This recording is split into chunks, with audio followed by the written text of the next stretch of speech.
Is Great Pretender as good as people say it is? Let's talk about it right now. Make sure to stay until the end to see my predictions for the next half of the season, which comes out September 21st on Netflix.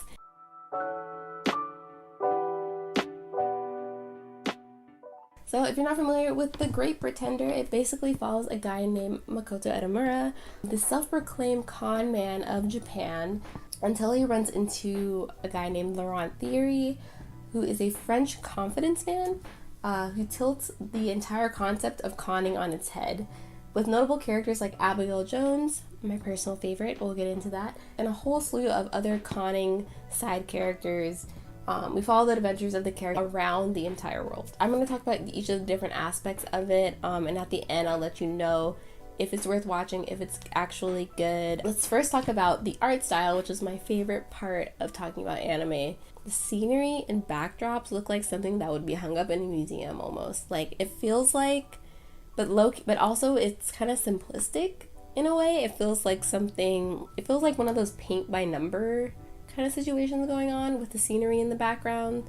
And since these characters are traveling all over the world, we get to see various locations in that art style, and it's really fun to see how they portray each place. And Wit Studio, like, it's an up-and-coming, more popular studio, and a name that's more familiar in the US because they animated Attack on Titan seasons 1 through 3, and they did a great job with it. Production IG is another anime studio that worked on this, on Great Pretender, and Wit Studio and Production IG have done other works together. And actually, I know Production IG does a lot, but a lot of the ones I know from Production IG tend to be slice of life anime and shoujo, like they animated Kimi ni Todoke. Oh, Production IG also has worked on Haikyuu. Some really good anime studios worked on this show, and it shows because not only in the art style but in the character animations, it's just like a really fun style. I hope that I always say that the animators had a fun time doing this, but you never know because I feel like a lot of animators are overworked and underpaid, so we don't really know how it goes. But I have hope that someone working on this show had fun doing it. Music.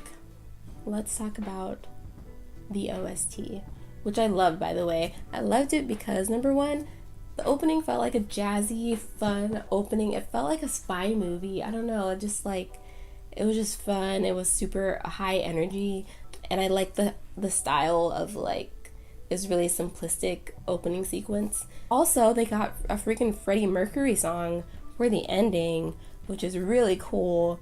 And it plays perfectly into the show and the series, and I feel like it's gonna make a whole lot more sense in the last part of the season. That whole cat sequence, I feel like, is talking about a specific character, and I think we're gonna see more of his backstory. But I love how, besides the opening and ending, which are great, the songs that we get to hear in each of the cases, there's 3 cases that we've seen so far in the show.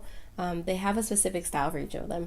So the LA one has like a rap kind of like hip hop style, an OST, and a song that plays at certain occasions that I really, really liked and I want to know the name of, but I don't think they've released OST yet, so I gotta go find it when they do. And then the third one I remember being like a love kind of ballad that was sung in English, and that made sense because it was like a London love story kind of background that they showed in the last case. So I like how each one really fit the vibe of each of the locations and what was happening in each of the stories. Now let's get into my favorite part. My first favorite part is the art style. My second is the characters. The story's not going to happen without some characters in it. So we have Makoto Edamura, aka Edamame, who's our young main character. He's super cocky and confident, thinks he's the best con man ever, but he's also really dorky and messes up a lot. Next we have Laurent Thierry, who is our confidence man, our French man. You know, every time you think that a heist can't get more ridiculous, this man does something to make it more ridiculous than you thought it could ever be. So I love him just for that fact that he's just there, always making stuff happen that you didn't expect would happen. We have Abigail Jones, my personal favorite character of the show. Love her to pieces. She is insane. She's a little bit erratic, but she's also just very blunt and like to the point.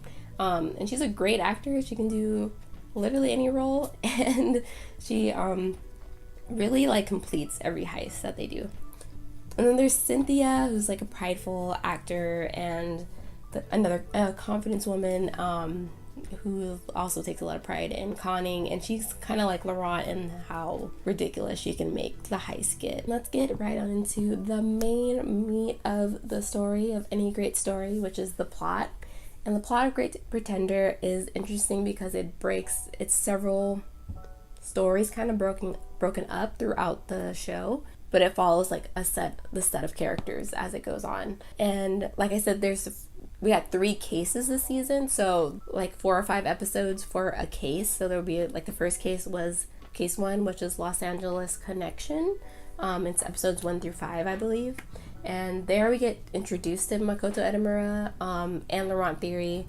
They're both in Japan, and Laurent's in Japan, and Makoto tries to con Laurent, and it ends up not going the way he thought it was going to go. And long story short, after some ridiculous stuff goes on, Makoto ends up following Laurent to Los Angeles. And there, even more crazy stuff goes on. Laurent tries to pass off this candy drug that's not actually a drug, it's just like candy, to this like high profile Hollywood mafia director. We get to see like the dynamics of these characters that are kind of just thrown together randomly in order to just get some money. Plus, throughout that first case, we get to see Makoto's backstory, how he ended up being a con man, and like his history and what his character values are. I like when stories show the main story that's going on, like things in the present, and then they just like sprinkle in backstory as it goes on. My voice is going out because I batch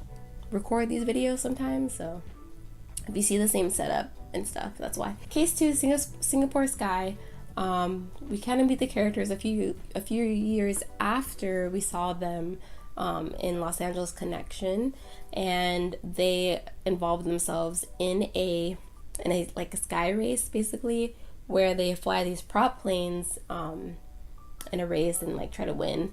But the people who run the prop plane race, that's a whole sentence, are actually just they're controlling the outcome of the races, so they get money every time, and it's kind of savage, like the things that they would do to make sure that they won every time and that they got their money.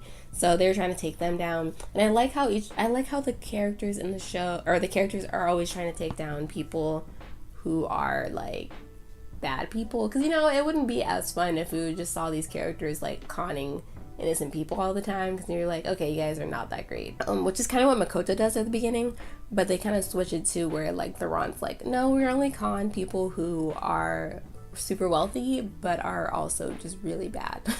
In Singapore Sky, we get to kind of see a little bit of backstory of Abby, or Abigail Jones, the character I introduced earlier, and like why she's a little bit like, why she's crazy, why she has like so much going on with her, and why she's always a little bit erratic. So we had to see her really dark backstory, and how that tied into like her being like flying the planes for that particular case was really getting to her mental health because of past traumas in her life. Case 3, Snow of London. In case 3, at first they're in Paris, but I think they head over to London.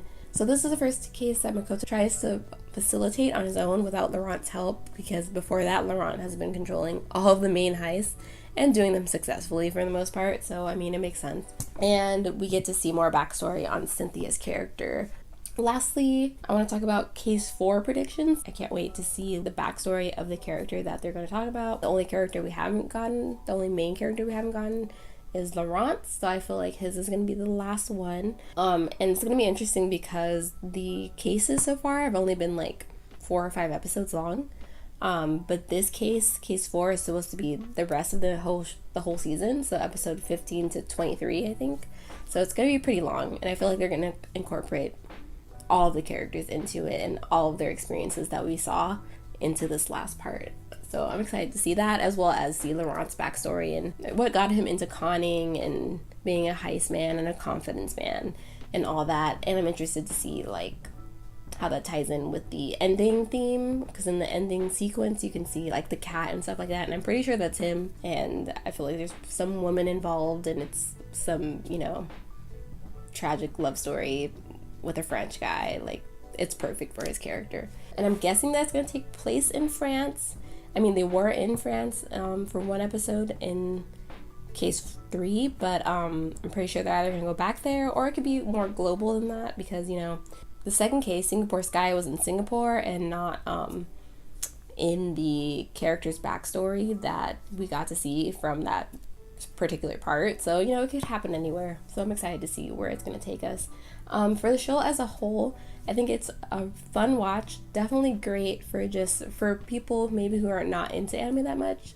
Like, if you have someone that you know and you kind of want to get them into anime, this would be a good starter anime, especially like for older people, like someone in their 20s and up. This is a fairly short series. It's on Netflix, easy to watch, but I think it'll be fun to watch together, like with some friends, and just like chill out and talk about how crazy these heists are and these characters, and talk about which characters you really like, and the art style, of course. And I applaud the show for like the diversity that it shows, since it's more global and the characters are traveling globally. It's not just Japanese people or white people. There's definitely more like nationalities and ethnicities being shown in the show. So I appreciated that. Appreciated the characters not being perfect, and they're kind of like anti-heroes. They're not really like super pure and justice based, but you know, they're about that money, and what's more fun than watching people who want to get some money con people with too much money. It's always fun. I had a good time watching it. I actually binged it in like 2 days, which is rare for me, because I usually, even if it's just a 12 episode series, I still take a few days to watch it, because I'm like watching it while I'm doing other stuff. But this one I made time to watch. So if you've watched Your Great Pretender, or if you are thinking about watching it, what are you excited for? Did you think it was good? Do you think it could have been better?